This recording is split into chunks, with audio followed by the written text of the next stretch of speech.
நான் 3 take away பண்ணலான் இருக்கேன் இந்த நேர்காணல்ல. ஒண்ணு என்னன்னா, தாவேகா காங்கிரஸ் கூட்டணி உறுதியானதும் அதை முறியடிக்கிறதுக்காக களத்தில் இறங்கிய அமித்ஷா ஒரு சந்தர்ப்பவாத கூட்டணியை உருவாக்குனாரு. அந்த கூட்டணி அதிமுக திமுக கூட்டணி. அதுல எடப்பாடி முதலமைச்சர் திமுக உள்ள இருக்கலாம், இல்ல வெளியே இருந்து ஆதரிக்கலாம். இதான் அமித்ஷாவுடைய கூட்டணி. அது அம்பலமாயிடுச்சுங்க.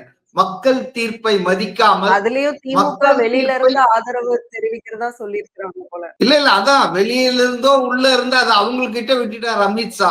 இது உங்க இஷ்டம். ஆனா என் இஷ்டம் என்னன்னா, தாவேகா காங்கிரஸ் கூட்டணி ஆட்சிக்கு வரக்கூடாது, உட்காரக்கூடாது. என்னுடைய அடிமை இது எடப்பாடி பழனிசாமி முதல்வரா தொடரணும். இதுக்கு திமுக ஒத்துக்குச்சுங்க. திமுக ஒத்துக்கிட்டதன் விளைவுதான் அவர் சொன்னார் பாருங்க, எங்களை கூப்பிட்டு பேசினாரு முதலமைச்சர், அவங்க வீட்டுக்கு தனியா கூப்பிட்டு பேசினாரு, இப்படி ஒரு ப்ரொபோசல் வந்திருக்கு, நீங்கெல்லாம் கூட அதே மாதிரி ஸ்டாண்ட் எடுக்கணும்னு. அப்போ சிபிஐ சிபிஎம் கட்சிகள்லாம் இதை நாங்க ஏத்துக்க முடியாது, நாங்க இதை செய்ய முடியாது அப்படின்னு மறுத்துட்டாங்க. அதை மறுக்கலன்னா விசிகாவும் எல்லாரும் சேர்ந்து அந்த அணியில போய் சேர்ந்திருப்பாங்க.